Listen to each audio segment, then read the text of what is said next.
ಬೆಳಗಿನ ಬೆಳಕು. ಅರಣ್ಯಕಾಂಡ 7ನೇ ಅಧ್ಯಾಯ 9ನೇ ವಾಕ್ಯ. ಕೇಹಾತ್ಯರು ಭಾಗ 22. ಧೂಪದ ಪೀಠ ಭಾಗ 5.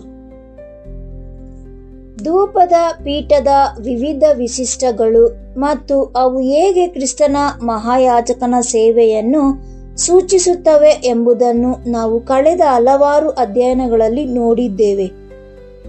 ತೆರೆಯ ಮುಂಭಾಗದಲ್ಲಿರುವ ಅದರ ಸ್ಥಾನ, ನಿರಂತರವಾದ ಬೆಳಿಗ್ಗೆ ಮತ್ತು ಸಾಯಂಕಾಲ ಧೂಪದ ಅರ್ಪಣೆ, ಪವಿತ್ರ ಧೂಪ ದ್ರವ್ಯ, ಯಜ್ಞವೇದಿಯಿಂದ ತಂದ ಬೆಂಕಿ ಮತ್ತು ಅನ್ಯ ಧೂಪದ ನಿಷೇಧ, ಇವುಗಳನ್ನೆಲ್ಲ ನಾವು ಗಮನಿಸಿದ್ದೇವೆ. ಇಂದು ನಾವು ಅದರ ಅಂತಿಮ ವೈಶಿಷ್ಟ್ಯಗಳಾದ 2 ಬಳೆಗಳು ಮತ್ತು 2 ದಂಡಗಳನ್ನು ಹಾಗೂ ಅವು ಏನನ್ನು ಬಹಿರಂಗಪಡಿಸುತ್ತವೆ ಎಂಬುದನ್ನು ನೋಡೋಣ. ಈ ದಂಡಗಳಲ್ಲಿ ಒಂದು ಆತ್ಮಿಕ ಮಾದರಿ ಇದೆ. ಇದು ಹಳೆಯ ಒಡಂಬಡಿಕೆಯಲ್ಲಿ ಮತ್ತು ಇಂದು ನೂತನ ಸೃಷ್ಟಿಯ ಸಭೆಯಲ್ಲಿ ಕ್ರಿಸ್ತನ ಸೇವೆಯು ಹೇಗೆ ಸಾಕ್ಷಿಯಾಗಿಸಲ್ಪಟ್ಟಿದೆ ಮತ್ತು ಹೊರಲ್ಪಟ್ಟಿದೆ ಎಂಬ ಸಂಪೂರ್ಣ ರಚನೆಯನ್ನು ತೆರೆದಿಡುತ್ತದೆ. ಗುಡಾರದಲ್ಲಿರುವ ಪ್ರತಿಯೊಂದು ಪ್ರಮುಖ ಪೀಠೋಪಕರಣಗಳು, ಒಡಂಬಡಿಕೆಯ ಮಂಜೂಷ, ಸಮ್ಮುಖದ ರೊಟ್ಟಿಯ ಮೇಜು ಮತ್ತು ದಹನ ಬಲಿ ವೇದಿ, ಇವುಗಳನ್ನೆಲ್ಲ 4 ಮೂಲೆಗಳಲ್ಲಿ 4 ಬಳೆಗಳನ್ನು ಹೊಂದಿದವು. ಆದರೆ ಚಿನ್ನದ ಧೂಪದ ಪೀಠವು ಭಿನ್ನವಾಗಿತ್ತು. ಇದು ಕೇವಲ 2 ಬಳೆಗಳನ್ನು ಮಾತ್ರ ಹೊಂದಿದ್ದು ಅವುಗಳನ್ನು ವಿರುದ್ಧ ಬದಿಗಳಲ್ಲಿ ಇರಿಸಲಾಗಿತ್ತು. ಇದು ಸಣ್ಣ ವಿಷಯವಲ್ಲ. ಪ್ರತಿಯೊಂದು ಅಳತೆ ಮತ್ತು ಪ್ರತಿಯೊಂದು ವಸ್ತುವನ್ನು ದೇವರು ನಿಖರವಾಗಿ ನೀಡಿದ ಗುಡಾರದಲ್ಲಿ ನಾವು ಬಳೆಗಳು ಮತ್ತು 2 ಬಳೆಗಳ ನಡುವಿನ ವ್ಯತ್ಯಾಸವು ಉದ್ದೇಶಪೂರ್ವಕವಾದದ್ದು ಮತ್ತು ಅದು ನಮ್ಮೊಂದಿಗೆ ಮಾತನಾಡುತ್ತದೆ. ಪೀಠದ 2 ಬಳೆಗಳನ್ನು ಧರ್ಮಶಾಸ್ತ್ರ ಮತ್ತು ಪ್ರವಾದನೆಗಳು ಎಂದು ಅರ್ಥೈಸಿಕೊಳ್ಳಬಹುದು. ಇವು ಕ್ರಿಸ್ತನ ಬಗ್ಗೆ ಸಾಕ್ಷಿ ನೀಡಿದ ಹಳೆಯ ಒಡಂಬಡಿಕೆಗಳ 2 ಪ್ರಮುಖ ವಿಭಾಗಗಳು. ಮತ್ತಾಯ ಬರೆದ ಪತ್ರಿಕೆ 5ನೇ ಅಧ್ಯಾಯ 17ರಲ್ಲಿ ಕ್ರಿಸ್ತನು ಇವುಗಳ ಬಗ್ಗೆ ಮಾತನಾಡಿದ್ದಾನೆ. ಧರ್ಮಶಾಸ್ತ್ರವನ್ನಾಗಲಿ ಪ್ರವಾದಿಗಳ ಲೇಖನವನ್ನಾಗಲಿ ರದ್ದು ಮಾಡುವುದಕ್ಕೆ ಬಂದೆನೆಂದು ನೆನೆಸಬೇಡಿರಿ. ರದ್ದು ಮಾಡುವುದಕ್ಕಲ್ಲ, ನೆರವೇರಿಸುವುದಕ್ಕೋಸ್ಕರವೇ ಬಂದೆನು. ಮತ್ತು ಮತ್ತಾಯ ಬರೆದ ಪತ್ರಿಕೆ 11ನೇ ಅಧ್ಯಾಯ 13ರಲ್ಲಿ ಯೋಹಾನನ ಕಾಲದವರೆಗೂ ಎಲ್ಲ ಪ್ರವಾದಿಗಳು ಧರ್ಮಶಾಸ್ತ್ರವು ಪ್ರವಾದಿಸುತ್ತಾ ಬಂದವು. ಹಳೆಯ ಒಡಂಬಡಿಕೆಯಾದ ಧರ್ಮಶಾಸ್ತ್ರ ಮತ್ತು ಪ್ರವಾದನೆಗಳು ಕ್ರಿಸ್ತನ ಕಡೆಗೆ ಬೆರಳು ಮಾಡಿ ತೋರಿಸುವ ಸಾಕ್ಷಿಯಾಗಿದ್ದವು. ಅವು ಸ್ವತಃ ಆ ಸೇವೆಯಲ್ಲ, ಬದಲಾಗಿ ಕ್ರಿಸ್ತನ ಸೇವೆಯನ್ನು ಜಗತ್ತಿಗೆ ಒತ್ತೊಯ್ಯುವ ಸ್ಥಿರವಾದ ಸಂಪರ್ಕ ಬಿಂದುಗಳಾಗಿದ್ದವು. ಯೋಹಾನ ಬರೆದ ಪತ್ರಿಕೆ 5ನೇ ಅಧ್ಯಾಯ 39ರಲ್ಲಿ ಕ್ರಿಸ್ತನು ಶಾಸ್ತ್ರಿಗಳಿಗೆ ಹೀಗೆ ಹೇಳಿದನು: ಪವಿತ್ರ ನ್ಯಾಯ ಪ್ರಮಾಣವು ಪರಿಶೋಧಿಸುತ್ತೀರಿ, ಅವುಗಳಿಂದ ನಮಗೆ ನಿತ್ಯ ಜೀವ ಉಂಟೆಂದು ನಿಮಗೆ ತೋರುತ್ತದೆ. ಅವುಗಳೇ ನನ್ನ ವಿಷಯದಲ್ಲಿ ಸಾಕ್ಷಿ ಕೊಡುವಂತವುಗಳು.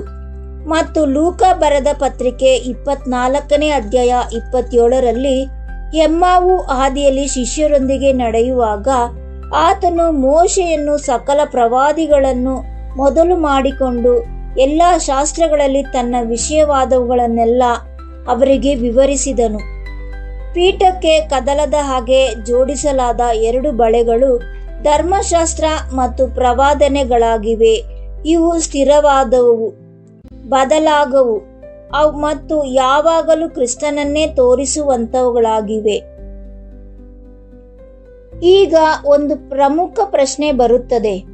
ಒಂದು ವೇಳೆ 2 ಬಳೆಗಳು ಧರ್ಮಶಾಸ್ತ್ರ ಮತ್ತು ಪ್ರವಾದನೆಗಳಾಗದಿದ್ದರೆ ಕ್ರಿಸ್ತನ ಬಗ್ಗೆ ಹೇಳುವ ಸ್ಥಿರವಾದ ಹಳೆಯ ಒಡಂಬಡಿಕೆಯ ಸಾಕ್ಷಿಯಾಗಿದ್ದರೆ ಹಾಗಾದರೆ 2 ದಂಡಗಳು ಯಾವುವು? ಅರಣ್ಯದಲ್ಲಿ ಪೀಠವನ್ನು ವಾಸ್ತವವಾಗಿ ಚಲಿಸುವಂತೆ ಮಾಡಿದ್ದು ಆ ದಂಡಗಳು. ಬಳೆಗಳು ಸ್ಥಿರವಾಗಿದ್ದವು, ಆದರೆ ದಂಡಗಳು ಅದನ್ನು ಹೊರುತ್ತಿದ್ದವು. ಬಳೆಗಳು ದಂಡಗಳನ್ನು ಹಿಡಿದಿಟ್ಟುತ್ತಿದ್ದವು, ಆದರೆ ದಂಡಗಳು ಭಾರವನ್ನು ಹೊತ್ತು ಪ್ರಯಾಣಿಸುತ್ತಿದ್ದವು. ಈ ಎರಡು ದಂಡಗಳನ್ನು ಆತ್ಮ ಮತ್ತು ಸತ್ಯ ಎಂದು ಅರ್ಥೈಸಿಕೊಳ್ಳಬಹುದು. ಇವುಗಳ ಮೂಲಕವೇ ಕ್ರಿಸ್ತನು ನೆರವೇರಿಸಿದ ಸಾಕ್ಷಿಯು ಈಗ ನೂತನ ಸೃಷ್ಟಿಯ ಸಭೆಯ ಮೂಲಕ ಸಾಕಾಗುತ್ತದೆ. ಯೋಹಾನ ಬರೆದ ಪತ್ರಿಕೆ 4ನೇ ಅಧ್ಯಾಯ 23-24ರಲ್ಲಿ ಕ್ರಿಸ್ತನೇ ಇವೆರಡರನ್ನು ನಮಗೆ ಒಟ್ಟಾಗಿ ನೀಡಿದ್ದಾನೆ. ಯಥಾರ್ಥವಾಗಿ ಆರಾಧಿಸುವವರು ತಂದೆಯನ್ನು ಆತ್ಮದಿಂದಲೂ ಸತ್ಯದಿಂದಲೂ ಆರಾಧಿಸುವ ಕಾಲ ಬರುತ್ತದೆ.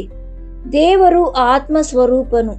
ಆತನನ್ನು ಆರಾಧಿಸುವವರು ಆತ್ಮದಿಂದಲೂ ಸತ್ಯದಿಂದಲೂ ಆರಾಧಿಸಬೇಕು. ಆತ್ಮ ಮತ್ತು ಸತ್ಯ ಒಟ್ಟಾಗಿ ಎರಡು ದಂಡಗಳಂತೆ ಪೀಠವನ್ನು ಹೊತ್ತೊಯ್ಯುತ್ತವೆ. ಆತ್ಮವು ಸತ್ಯವನ್ನು ಹೊರುತ್ತದೆ, ಸತ್ಯವು ಆತ್ಮದಿಂದ ಹೊರಲ್ಪಡುತ್ತದೆ.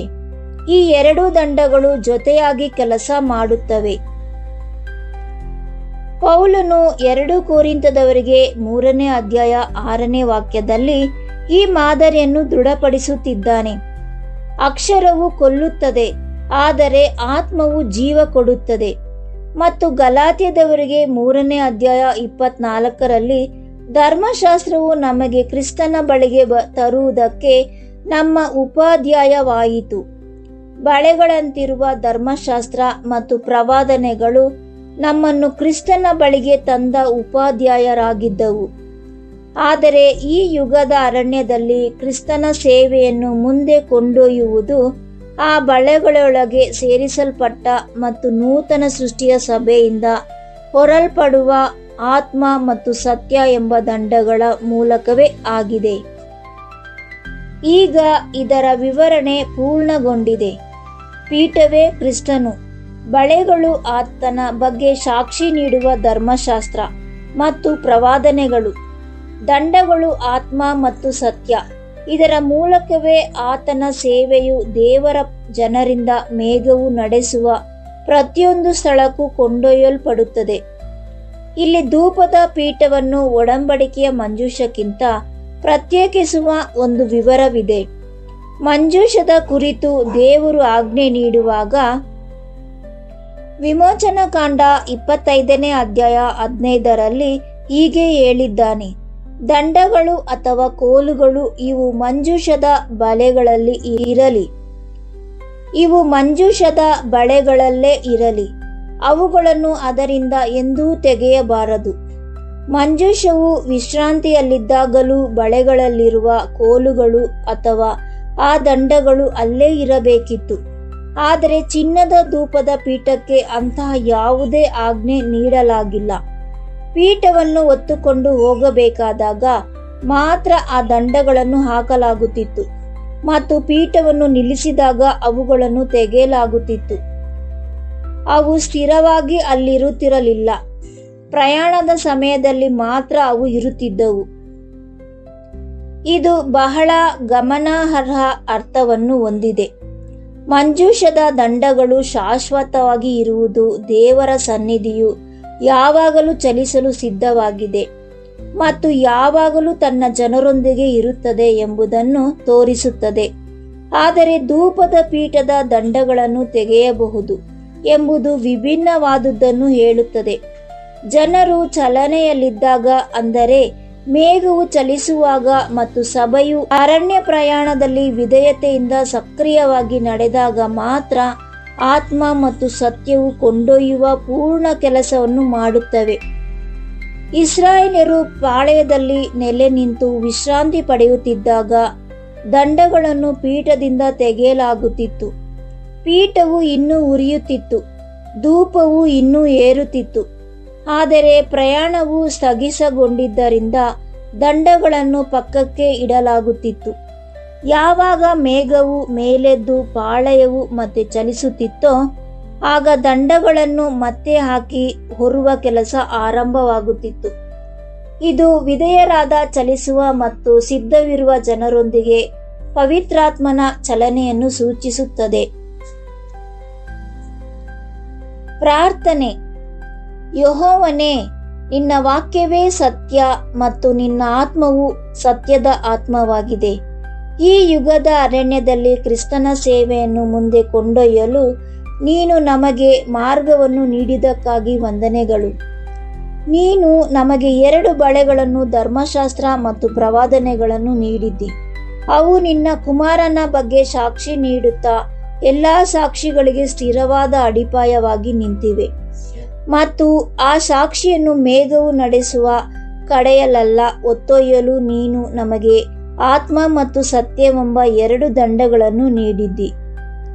ನಮ್ಮಲ್ಲಿ ಜೀವಂತವಾಗಿರುವ ಮತ್ತು ಕಾರ್ಯನಿರ್ವಹಿಸುವ ಆತ್ಮ ಮತ್ತು ಸತ್ಯದ ಮೇಲೆ ಅವಲಂಬಿತವಾಗುವ ಬದಲು ಧಾರ್ಮಿಕ ಅಭ್ಯಾಸ ಅಥವಾ ಸಂಪ್ರದಾಯದ ಮೇಲೆ ಅವಲಂಬಿತವಾಗಿ ಪೀಠವನ್ನು ಹೊತ್ತೊಯ್ಯಲು ಪ್ರಯತ್ನಿಸಿದ ಸಮಯಗಳಿಗಾಗಿ ನಮ್ಮನ್ನು ಕ್ಷಮಿಸು. ಯಾವಾಗ ಹೊರಬೇಕು ಮತ್ತು ಯಾವಾಗ ವಿಶ್ರಾಂತಿ ಪಡೆಯಬೇಕು ಎಂದು ನಮಗೆ ಕಲಿಸು. ಮೇಘವನ್ನು ಅನುಸರಿಸುವುದನ್ನು ನಮಗೆ ಕಲಿಸು. ಕ್ರಿಸ್ತನ ಹೆಸರಿನಲ್ಲಿ ಬೇಡುತ್ತೇವೆ ನಮ್ಮ ತಂದೆಯೇ, ಆಮೇನ್.